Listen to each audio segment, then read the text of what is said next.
Here's a good question for you, and it's a vital one as far as your life and future are concerned. What do you think about most of the time? You tell any expert what it is you think about most of the time, and he can tell you what kind of a person you are and what your future very probably will be like. There's always been a lot of mystery and fraud and hocus pocus surrounding fortune tellers, and there ought to be. But if you'll spend an hour just talking to an intelligent and discerning person, he can tell you a great deal about yourself and your future. Ralph Waldo Emerson once wrote, "A man is what he thinks about all day long." It's really as simple as that. You are literally what you think about. By analyzing your thoughts, you can analyze yourself. Just as the alcoholic thinks about alcohol, the dope addict about dope, the criminal about crime, the medical student thinks about medicine, the lawyer about law, the young mother about her children and her husband. We are, as Emerson wrote, what we think about all day long. Now, of course, during the course of a day, we think about many things, hundreds of things. But what controls our lives is what we think about most of the time.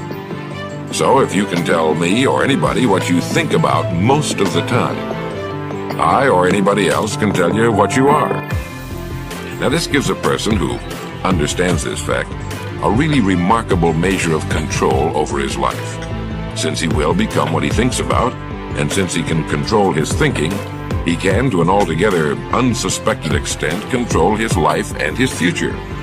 As one of the world's greatest psychologists put it, if you only care enough for a result, you will almost certainly attain it. If you wish to be rich, you will be rich. If you wish to be learned, you will be learned. If you wish to be good, you will be good. Only you must then really wish these things, and wish them exclusively, and not wish at the same time 100 other incompatible things just as strongly.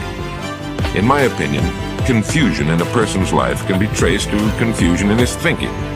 People who know what they want and have decided to reach their goals at all cost are, for the most part, happy and well-directed people. That they achieve their goals goes without saying. So it all comes down to this then. Deciding on what it is you want more than anything else is the most important decision you can make. Once you make this decision, keep to it. Think about it all day long. Stay everlastingly at it. And then, instead of being on a river which winds all over the countryside, you'll find yourself on a straight road, the shortest distance between where you are now and the point at which you want to arrive. So remember the words then of Ralph Waldo Emerson. A man, and this goes for a woman too, is what he thinks about all day long.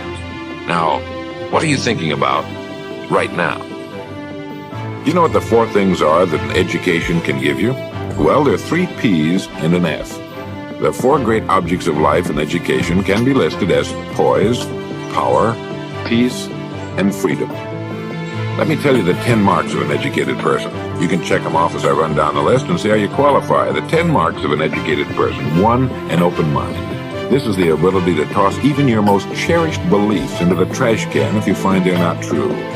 Number 2, the educated person will listen to all the information someone else can give him on the subject and then draw his own conclusions. Number 3, the educated person never laughs at new ideas. He never says that something is impossible, ridiculous, or that it cannot be done. Number 4, the educated person cross-examines his daydreams. A lot of people have become great by realizing that some daydreams can become practical realities. Number 5, the educated person discovers his strongest point and then makes the most of it, and each of us has one. Nothing succeeds like success, but mainly because a person has found his strong point and has learned how to play it. Number 6, learn the value of good habits and how to form them. Number 7, know when not to think and when to call in the expert to do your thinking for you. Dr. William Mayer once said, "It's not surgery that kills people, it's delayed surgery." Number 8, you can't sell the educated person magic. It's amazing and pitiable the great number of people who believe in luck, charms, special days, signs, Black Fridays, and other superstitions still around from the Dark Ages. The educated person tosses superstition right out the window. Number 9, the educated person lives a forward-looking, outward-looking life. Psychology divides the world into 2 classes, introverts and extroverts. The inward-looking introvert loses health, efficiency, happiness, and so on, while the outward-looking person builds, constructs, organizes, achieves, and harnesses the energies of the world. Now, most of us are a combination of both introvert and extrovert, but it's important that we turn ourselves and our minds outward, not inward. Number 10, and finally, the educated person cultivates a love for the beautiful.